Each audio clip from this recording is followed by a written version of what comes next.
द्रोणाचार्य की आत्मकथा भाग 14।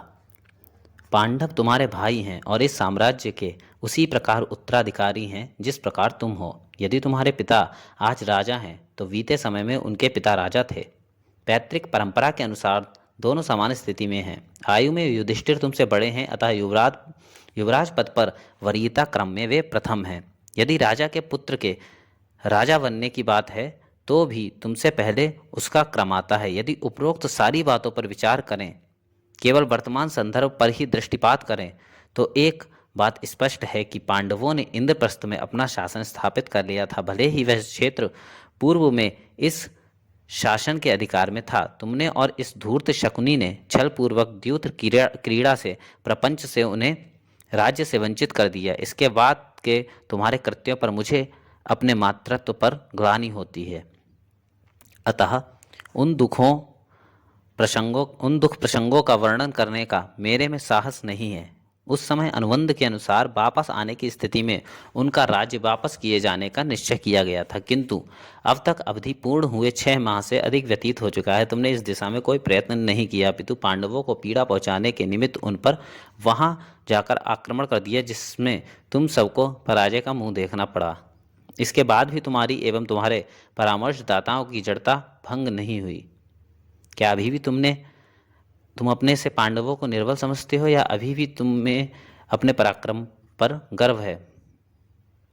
तुम जिन महान पराक्रमी योद्धाओं के बल पर गर्व कर सकते थे, वे सब अकेले अर्जुन के समक्ष असहाय सिद्ध हो चुके हैं।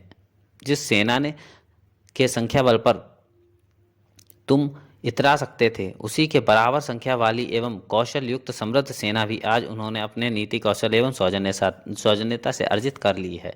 समस्त बल पराक्रम में समानता के उपरांत भी उन्होंने अपनी विनम्रता का परित्याग नहीं किया है। वे अभी भी युद्ध करने से बचना चाहते हैं एवं किसी भी प्रकार संधि या समझौता कर साम्राज्य की स्वस्ति कामना करते हैं। आज मुझसे मिलने कुंती आई थी और उन्होंने बताया था कि पांडवों की ओर से द्वारिकापति कृष्ण दूत बनकर आने वाले हैं। वे न केवल पांडवों के अपितु इस राजकुल के शुभेक्षु हैं।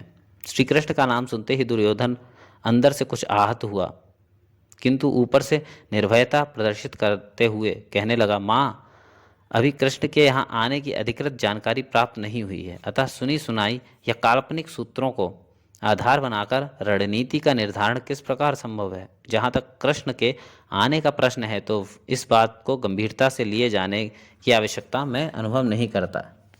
यह हस्तिनापुर जैसे महान साम्राज्य का मुख्यालय आता है। यहाँ देश विदेश के राजा, कवि, बुद्धिजीवी, वैज्ञानिक, मनीषी, ऋषि, संत एवं चर्चित व्यक्तित्व के लोग आते ही रहते हैं एवं साम्राज्य के अनुकूल होने पर सम्मानित अथवा उपेक्षित होते रहते हैं। कृष्ण भी यदि हमारे ऋण अनुकूल पथ का प्रतिपादन करेंगे तो उन्हें यथेष्ट सम्मान दिया जाएगा, अन्यथा यथोचित व्यवस्था का निर्धारण तत्क्षण कर लिया जाएगा। माँ, तुम अत्यंत भोली भाली हो। तुम्हें हर क्षण पुत्र मोह पीड़ा पहुंचाता रहा है। माँ, आप यह भूल जाती हैं कि तुम्हारे पुत्र इतने निर्बल नहीं हैं जिन्हें शत्रु क्षण भर में रौंद डाले। जहाँ तक विराट के यहाँ जाकर हमारी सेना के पराजित होने की बात है, उसके मूल में भौगोलिक कारण रहे हैं। अनजान जगह वनाच्छादित मार्ग, शत्रु सेना का छिपकर आक्रमण करना एवं हमारे पक्ष के लोगों का लंबी यात्रा से थका हारा होना, इन सारे कारणों से प्रत्यक्ष में हम पराजित लगते हैं, किंतु इस तरह के सैन्य अभियान ने हमारे योद्धाओं को पूर्वाभ्यास करा दिया है। अब वे विषम स्थिति में भी संघर्ष करने में सक्षम हो गए हैं। पांडवों की सेना हमारी सेना का सामना किसी प्रकार नहीं कर पाएगी, क्योंकि उनके पास जो भी सेना होगी वह अनेक राजाओं के थोड़े थोड़े सैनिकों को लेकर निर्मित की गई है, अतः उनमें एक रूपता का अभाव होगा। साथ ही उस समस्त सेना को नेतृत्व देने में कठिनाई होगी, जबकि हमारा सैन्य बल पूरी तरह संगठित एवं पितामह तथा गुरुदेव जैसे कुशल एवं अपराजय नेतृत्व द्वारा प्रशिक्षित है। इसके अतिरिक्त बहुत सारे प्रशासनिक एवं सामरिक महत्व के धनात्मक बिंदु हमारे पक्ष में हैं, जिनके संबंध में अभी बताना उचित नहीं है। माँ, मैं तुमसे केवल इतना कहना चाहता हूँ कि भय का कोई कारण नहीं है। आप 100 पुत्रों की माँ हैं। आपके एक संकेत पर सारा आर्यावर्त आपके पक्ष में खड़ा दिखाई देगा। आप जैसी साध्वी माँ का आशीर्वाद ही आगामी समय में हम सबको दृढ़ता एवं पराक्रम की प्रेरणा देगा। आप पूरी तरह निर्भय रहें एवं हम सबको संघर्ष के लिए सशक्त होने का आशीर्वाद दें। दुर्योधन की उपरोक्त बातों में ही शकुनी, दुशासन एवं कर्ण ने अपनी सहमति व्यक्त की। इन सबकी बातों को सुनकर गांधारी पुनः कहने लगी, मैं तुमको युद्ध से विरत करना चाहती हूँ और तुम युद्ध के लिए मुझे से आशीर्वाद मांगते हो। मैं कायरता के कारण युद्ध से दूर रहने को नहीं कह रही हूँ, अपितु इसलिए कह रही हूँ कि न्याय देने का कार्य शासन का है। यदि शासन अपनी वचनबद्धता का अनुपालन करने में रुचि नहीं रखता तो समाज में अराजकता एवं अपराधों की वृद्धि होने लगती है। मतिभ्रम या दिशा भ्रम के कारण व्यक्ति को सारा परिदृश्य विपरीत दिखाई देने लगता है। छोटी छोटी वस्तुएं पर्वत तुल्य एवं अपने हित चिंतक शत्रु के समान प्रतीत होने लगते हैं। जिस प्रकार उल्लू को अंधकार से अत्यंत लगाव होता है, वैसे ही बुद्धि भ्रम के कारण लोग युयुत्सु हो जाते हैं। यह युद्ध प्रियता उनकी मानसिक व्याधि के परिणाम स्वरूप उत्पन्न होती है। इस तरह के लोग बौद्धिक कौशल एवं अन्य नागरिक उपायों के संबंध में अपने प्रतिद्वंदी की अपेक्षा पर्याप्त न्यून होते हैं। अपनी अयोग्यता या फूहड़पन को अनावृत होने से बचाने के लिए बलपूर्वक अपने सैन्य संगठन एवं प्रतिद्वंदी को युद्ध में झोंक देते हैं। इतिहास साक्षी है कि युद्ध या युद्धों ने कभी समस्या या समस्याओं का समाधान नहीं निकाला, अपितु मानवता को कलंकित करने वाले संहारों का आयोजन किया है। युद्धों की समाप्ति के पश्चात भी शेष लोगों को पारस्परिक सह अस्तित्व का सहारा लेकर ही समाधान की दिशा प्रशस्त करनी पड़ी है। यदि युद्ध ही साम्राज्यों के भविष्य के निर्णायक होते तो अब तक के अनेक युद्धों के पश्चात सारे समाधान स्वतः प्राप्त हो गए होते, किंतु ऐसा नहीं है। समस्या नित्य नूतन रूप धारण कर आती रहती है एवं मनुष्य परिस्थितियों के अनुसार उनका समाधान खोजता है। अनेक प्रकार की आवश्यकताओं ने नित्य नवीन सृजन को प्रोत्साहित किया है। तुम आज जो कुछ देख रहे हो वह एक दिन में अनायास नहीं आ गया, अपितु इन सब के निर्माण में शताब्दियों के प्रयास रूपायित हुए हैं।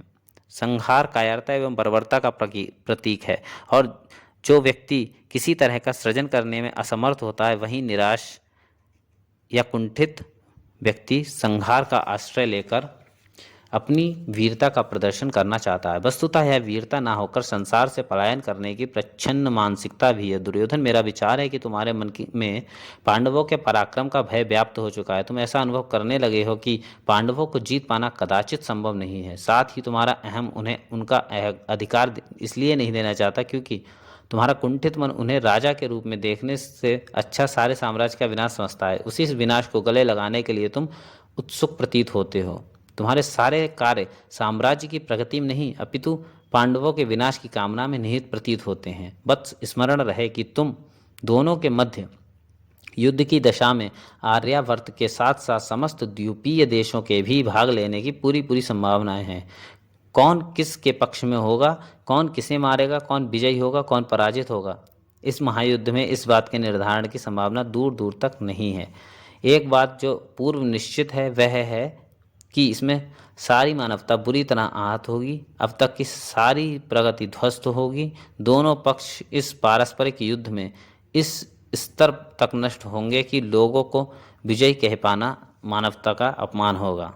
जब दोनों पक्षों के सारे लोग इस महाविनाश में भाग लेंगे तब बाद के समय की स्थिति की कल्पना ही अत्यंत भयावह है। लाशों के ढेर पर बैठकर शासन करने की कल्पना कितनी भीभत्स और क्रूर है। सोचो दुर्योधन, सोचो, अभी समय है, अभी सब कुछ तुम्हारे हाथ में है। तुम जिस निर्णायक स्थिति में हो उसमें चाहो तो सारी मानवता के रक्षक बनकर यश प्राप्त करो या पाशविक एवं बर्बर युद्ध को आमंत्रित कर सारे राज्य साम्राज्य को उसमें झोंक दो। सारे विकल्प आज तुम्हारे समक्ष उपस्थित है। इतना कहते कहते वे भावुक हो गई एवं नेत्रों की कोरें गीली हो गईं। से सकते बस इतना कह सकी, कुंती मुझसे एक बात में बहुत आगे है। उनके पुत्र अपनी माँ के एक एक शब्द का आदर करते हैं, जबकि मेरे पुत्र गांधारी का वाक्य पूरा होने से पहले ही दुशासन एवं दुर्योधन तथा कर्ण एक साथ बोल उठे, नहीं माँ, ऐसा नहीं है कि तुम्हारे पुत्र तुम्हारा कहना नहीं मानते, किंतु माँ तुम सरल हृदय वाली, वात्सल्यमयी एवं ममता की साकार प्रतिमा हो। तुम्हारे मन में पांडवों के प्रति भी वैसा ही प्यार एवं वात्सल्य है जैसा हम सबके प्रति है, किंतु माँ तुम राजनीति की कुटिल चालों को समझने में पूरी तरह समर्थ नहीं हो। उसका कारण यह है कि जहाँ ममता का सागर लहराता हो वहाँ कुटिलता की शुष्क मरुभूमि कैसे हो सकती है। माँ तुम स्वयं सोचो, साम्राज्य किसी को उपहार में देने की वस्तु नहीं है। यदि हम कायरों की भांति उन्हें अपना स्वत्व समर्पित कर दें तो किस प्रकार यश के पात्र बन सकते हैं। इतिहास हमेशा वीरता का अनुगामी होता है, तभी तो वीर भोग्या वसुंधरा का उद्घोष हमारे मनीषियों ने किया है। जहाँ तक न्याय और अन्याय का प्रश्न है, इसका निर्धारण भी हमेशा परिस्थितियों के अनुसार होता रहा है और भविष्य में भी होता रहेगा। माँ तुम यह मत समझो कि तुम्हारे पुत्र निर्बल एवं राजनीतिक चातुर्य से अनभिज्ञ हैं। माँ समय की प्रतीक्षा करो, कुछ समय पश्चात आप स्वयं जान लोगे कि आप वीर प्रशवीड़ी हैं। इतना कहते हुए उसने उठकर माँ का हाथ अपने सिर पर रख लिया एवं आशीर्वाद की कामना करने लगा। माँ गांधारी भी अन्य माताओं की भांति ही पुत्र मोह से मुक्त भला कब तक रह पाती। विवश होकर उन्हें उन सब को आशीर्वाद देना ही पड़ा, किंतु मन ही मन भावी आशंका से अपने को मुक्त न रख सकें। कुछ क्षणों में दुर्योधन अपने साथियों के साथ राजभवन के से बाहर चला आया। अब हस्तिनापुर साम्राज्य का भावी परिदृश्य स्पष्ट हो चला था। सारे उच्च पदस्थ लोग यह भली प्रकार जान गए थे कि दुर्योधन किसी भी दशा में पांडवों को उनका राज्य देना तो दूर, उन्हें सुई की नोक भर भूमि भी नहीं लौटाएगा। साथ ही यह भी स्पष्ट था कि राजा की शक्ति दुर्योधन में निहित हो चुकी है। धृतराष्ट्र नाम मात्र के राजा हैं, वे कोई भी निर्णय स्वयं नहीं कर सकेंगे। दुर्योधन की इच्छा ही अब इस साम्राज्य की दिशा का निर्धारण करेगी। कुछ लोग मन ही मन निराशा का अनुभव करने लगे, कुछ परिस्थितियों के अनुसार अपना समायोजन स्थापित करने में प्रयासरत हो गए। मैं अब इस साम्राज्य पर आने वाले संकट की काली छाया को स्पष्ट देख रहा था। अभी आशा की एक किरण वासुदेव श्री कृष्ण के आगमन के कारण थी। यद्यपि दुर्योधन के अब तक के व्यवहार से यह स्पष्ट था कि वह किसी तरह भी शांति वार्ता को महत्व नहीं देगा। वह कई अवसरों पर यह स्पष्ट कर चुका था, शांति, संधि या समझौता जैसे शब्द उसके लिए अर्थवान नहीं है। कृष्ण के आगमन का मनोवैज्ञानिक प्रभाव उस पर अवश्य था, क्योंकि उनके शौर्य पराक्रम एवं बौद्धिक क्षमता का प्रभाव वह कई अवसरों पर देख चुका था। मगध के जरासंध के पराभव से लेकर कृष्ण की बुआ के पुत्र शिशुपाल की मृत्यु के दृश्य उसने स्वयं अपनी आंखों से देखे थे। अतः वह किसी भी प्रकार कृष्ण के से प्रत्यक्ष युद्ध करने की सोच भी नहीं सकता था। वह मन ही मन भीष्म और मुझे पांडवों के प्रति सहानुभूति रखने वाला मानता था, इसलिए पूरी तरह विश्वास नहीं करता था। यद्यपि अपने व्यवहार से ऐसा वह कभी स्पष्ट नहीं होने देता था।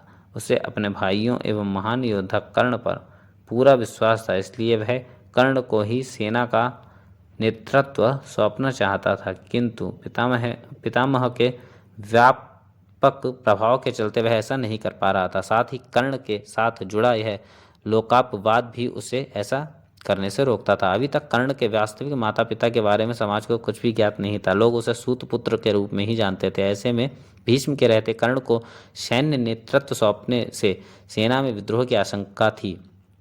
कारण यह था कि सेना में राजपूतों की संख्या ही सर्वाधिक थी। थोड़े बहुत अन्य जातियों के लोग भृत्य कर्मों में संलग्न थे। राजपूत सैनिक किसी भी दशा में किसी शूद्र को अपना सर्वोच्च अधिकारी स्वीकार नहीं कर सकते थे। इस विवशता के कारण पितामह की एवं मेरी अपरिहार्यता को वह भली प्रकार समझ रहा था। अतः पितामह की अप्रिय बातों को भी वह न चाहते हुए झेल लेता था। नीतिगत निर्णयों में उसने अब धीरे धीरे सारे दिग्गजों को हाशिए पर ला दिया था एवं अपने अनुसार निर्णयों का कार्यान्वयन कराने हेतु ऊपर से नीचे तक विश्वस्त अधिकारियों की नियुक्ति कर ली थी। अब उसने आर्यावर्त एवं समीपवर्ती अन्य राजाओं से अपने कूटनीतिक संबंधों की पुनः समीक्षा करनी प्रारंभ कर दी थी। साथ ही उनके बीच अपनी विश्वसनीयता में वृद्धि हेतु अपने निकटतम लोगों को राजदूत के रूप में नियुक्त कर दिया था।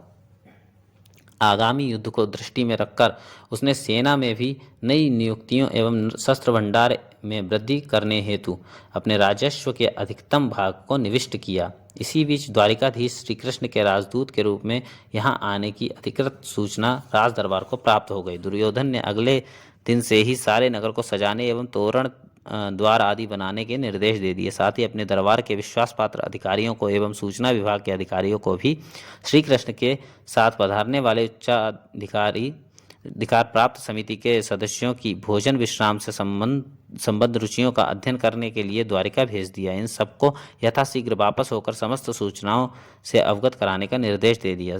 जब से राजकुल के वयोवृद्ध सदस्यों को श्री कृष्ण के यहाँ आने का समाचार मिला था, तब से सारे लोग धृतराष्ट्र, गांधारी, दुर्योधन, कर्ण एवं दुशासन पर समझौता करने का आग्रह करने में संलग्न हो गए थे। सारे लोग समय असमय इन सबके पास आते और राज्याधिकार वापस करने के पक्ष में अपने तर्क प्रस्तुत करते रहते। उस दिन गांधारी से बातचीत के पश्चात यह स्पष्ट हो चला कि एवं सर्वविदित हो गया कि दुर्योधन युद्ध की तैयारियों में व्यस्त है। फिर भी सारे लोग अपने प्रयासों में लगे थे एवं दुर्योधन किसी को निराश नहीं करना चाह रहा था। पिछले 15 वर्षों से कहने को भले ही धृतराष्ट्र राजा थे, किंतु शासन की वास्तविक शक्ति उसी के हाथों में थी। इतने दिनों के अनुभव में उसने यह भली प्रकार समझ लिया था कि शासक को निर्णयों में दृढ़ एवं वाह्यचार में विनम्र एवं सर्वजन प्रिय बने रहना चाहिए। वह पांडवों के साथ किए गए कृत्यों के कारण अपनी लोकप्रियता लगभग समाप्त कर चुका था, अतः अब राज दरबार से जुड़े लोगों को भी अप्रसन्न करने को उचित नहीं मानता था। अवसर के अनुसार संक्षेप में कुछ बोलने के अतिरिक्त वह प्रायः मौन एवं गंभीर रहने लगा था। एक दिन रात्रि के समय महाराज धृतराष्ट्र ने उसे बुलाया। उसने उन्हें प्रणाम कर निवेदन किया, तात आपके निर्देशानुसार मैं उपस्थित हो गया हूँ, कृपया आज्ञा दें, मुझे आपका क्या प्रिय कार्य करना है। धृतराष्ट्र ने कहा, वत्स मैं पिछले काफ़ी दिनों से अत्यंत असमंजस में हूँ। समझ में नहीं आता कि आगामी समय में इस साम्राज्य को कैसे दिन देखने पड़ेंगे। आर्यावर्त के अधिकांश राजाओं का आग्रह पांडवों को राज्य वापस लौटाने के पक्ष में है, इसलिए वे अपना समर्थन पांडवों के पक्ष में देने लगे हैं। हमारी सेना के अधिकारियों में भी अनेक लोग इस मत के हैं जो पांडवों को राज्याधिकार से वंचित किए जाने को विधि विपरीत मानते हैं। विशिष्ट राजपुरुषों एवं राजकुल के वयोवृद्ध सदस्यों में भी पांडवों के पक्ष में बहुमत है। साथ ही वे लोग आए दिन उनके पक्ष के समर्थन में अनेक तर्क देकर निरुत्तर करते रहते हैं। मेरी तो समझ में नहीं आता कि क्या किया जाए। घोषित रूप से ऐसा कहना कदाचित उचित नहीं होगा कि हम उनका राज्य वापस करना नहीं चाहते, क्योंकि ऐसा कहने से विद्रोह की आशंका को बल मिलता है। जब से श्री कृष्ण के यहाँ आने का समाचार मिला, तब से राजकुल एवं दरबार के सम्मानित सदस्य तथा हस्तिनापुर के नागरिक भी पांडवों के पक्ष में संगठित होते प्रतीत हो रहे हैं। महाराज धृतराष्ट्र की उपरोक्त बात सुनकर दुर्योधन ने हंसते हुए कहा, पिताजी आप अकारण ही चिंताग्रस्त हो रहे हैं। सबके रहते आपका चिंतातुर होना उचित नहीं है। जहाँ तक राजपुरुषों एवं राजकुल के सदस्यों या हस्तिनापुर के नागरिकों द्वारा पांडवों के पक्ष में संगठित होने या दिखाई देने की बात है, तो इसमें नया क्या है। जब तक लोगों को हमारी शक्ति उनसे न्यून दिखाई देती रहेगी, तब तक लोग हमें अन्यायी एवं उन्हें धर्मनिष्ठ सिद्ध करने के लिए एड़ी चोटी का जोर लगाते रहेंगे। सारे संसार में ऐसे उदाहरण देखने को नहीं मिलते जहां लोग शक्तिशाली का विरोध करने का साहस दिखाते हों। कुछ अपवाद यदि देखे भी जाते हैं तो उन्हें बलपूर्वक दमित कर दिया जाता है। जहाँ तक जनमत बनाने की बात है, जनमत से आंतरिक शासन व्यवस्था की दिशा निर्धारित की जा सकती है, किंतु जनमत को आधार बनाकर देश की सुई की नोक भर भूमि भी छोड़ी नहीं जा सकती है। राजपुरुषों एवं राजकुल के सदस्यों के विचारों के आदर का जहाँ तक प्रश्न है, यदि उनके विचार साम्राज्य को सुदृढ़ता एवं दिशा दर्शक का काम करते हैं तो उनका स्वागत किया जाता है, अन्यथा किसी के अप्रिय प्रलाप के विरुद्ध यथोचित कार्यवाही की जा सकती है। पिताजी आप यह क्यों नहीं सोचते कि जब आपको छोड़कर पांडु काका को राजा बना दिया गया था एवं आपकी ज्येष्ठता को चुनौती दी गई थी, उस समय यह राजकुल एवं यह विशिष्ट राजपुरुष किस गुफा में गहरी निद्रा में सोए थे, तब इन्होंने क्यों विरोध नहीं किया था।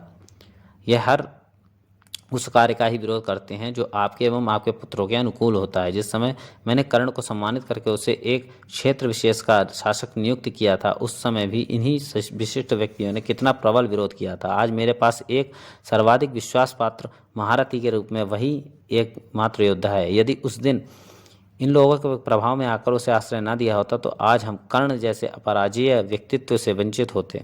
मुख्य बात यह नहीं है कि क्या उपयुक्त है और क्या अनुपयुक्त है, ना ही इन विशिष्ट राजपुरुषों को इससे कोई सरोकार है। वे अपनी विशिष्टता बनाए रखने के लिए हर उस कदम का विरोध करते हैं जिससे दुर्योधन और उसके भाइयों को दृढ़ता मिलती है। शासक को निर्बल बनाकर उसे अपने अनुकूल ढालने की कला दरबारी जनों को आती है। वे आपकी निर्बलता का लाभ उठाने के अभ्यस्त हो चुके हैं, अतः उन्हें मेरा हस्तक्षेप फूटी आंख नहीं सुहाता। तात मैं इतना जानता हूँ कि यदि हमने दृढ़ता का परिचय नहीं दिया एवं इन लोगों की बातों के विरुद्ध कड़ा रुख नहीं अपनाया, तो यह लोग हमारी पराजय का मार्ग स्वतः प्रशस्त कर देंगे। श्री कृष्ण के आगमन पर उनके प्रस्तावों एवं उस पर विवाद के लिए दरबार के समाप्ति के समय को रखा जाएगा। इससे पूर्व उनके स्वागत की अभूतपूर्व व्यवस्था की जाएगी। बहुत संभव है कि हमारे स्वागत की उन पर अनुकूल प्रतिक्रिया हो और वे हमारे पक्ष में प्रस्ताव को यथासंभव घोषित कर लें। यदि ऐसा होता है तब तो कोई कठिनाई की बात नहीं है। यद्यपि इस तरह की संभावना नगण्य है। अधिक संभावना यही है कि वे पांडवों के राज्य को वापस करने के पक्ष में अनेक तर्क देंगे। वे निश्चय ही अत्यंत प्रतिभा संपन्न एवं पराक्रमी हैं। उनके तर्कों के समक्ष टिक पाना संभव नहीं है। तर्कों से बचने का सर्वोत्तम उपाय वाद विवाद को प्रोत्साहित न करना है। उस स्थिति में वे अपना वक्तव्य पढ़ने या बोलने को विवश हो जाएंगे। सारे लोग मौन होकर उनका भाषण सुनेंगे, तत्पश्चात भी कोई प्रतिक्रिया नहीं देंगे। तब तक राज दरबार की समाप्ति का समय हो जाएगा। वे हमसे एक पंक्ति का उत्तर चाहेंगे। उसी समय सूच्यग्रम नैव दास्यामि की बात दोहरा दी जाएगी। अभी मैं इस संबंध में किसी तरह की नीति निर्धारित करना ना तो राजनीतिक रूप से उचित है और ना ही प्रशासनिक दृष्टि से। इस घोषणा के उपरांत जो भी स्थिति निर्मित होगी उसकी पूरी तैयारी मैंने अपने पर्यवेक्षण में कर ली है, अतः चिंता करने की कोई बात नहीं है। वीरों के पराक्रम की सत्ता संतुलन का कारण बनते हैं। कायरतापूर्ण प्रलाप किसी भी युग में समाज को स्थिरता एवं शांति तथा सुखद भविष्य देने में असफल रहते हैं। पिताजी, आपको भय है कि आर्यावर्त एवं अन्य समीपवर्ती द्वीपों के शासक पांडवों के पक्ष में युद्ध करेंगे। श्री कृष्ण एवं उनके अनुगामी शासक गण भी पांडवों का पक्ष लेंगे। ऐसी कोई बात नहीं है। जहाँ तक स्वयं श्री कृष्ण की बात है, वे समान रूप से हमारे भी उतने ही निकट हैं जितने पांडवों के। उनके बड़े भाई बलराम मेरे गदा शिक्षक रहे हैं एवं मुझसे अत्यंत स्नेह करते हैं। युद्ध की दशा में पांडवों का पक्ष करते समय इन सारी बातों को ध्यान में रखना होगा। इसी प्रकार अन्य राजाओं की सेनाएं भी हमारे पक्ष में युद्ध करेंगी। इस प्रकार अब तक की अधिकृत जानकारी के अनुसार सेना की अधिकता हमारे पक्ष में है। उपरोक्त सारी अनुकूल स्थितियों के बाद भी यदि हम युद्ध से कतराने का उपक्रम करते हैं तो निश्चय ही है हमारी कायरता कही जाएगी। यह जीवन नहीं है जो भय की काली छाया के मध्य बिताया जाए। जीवन की सार्थकता वीरोचित रीति से जीवन यापन करने में है। वीरतापूर्ण क्षणिक जीवन भी दीर्घकालिक कायर जीवन से वरेण्य है। भले ही भीष्म और द्रोण जैसे महान योद्धा मन से पांडवों का भला चाहते हों, किंतु उनकी साम्राज्य के प्रति निष्ठा को संदेह के घेरे में नहीं लिया जा सकता। ऐसी दशा में इन योद्धाओं के पराक्रम का लाभ हमें प्राप्त ही होना ही है। कर्ण जैसे योद्धा हमारे साथ हैं।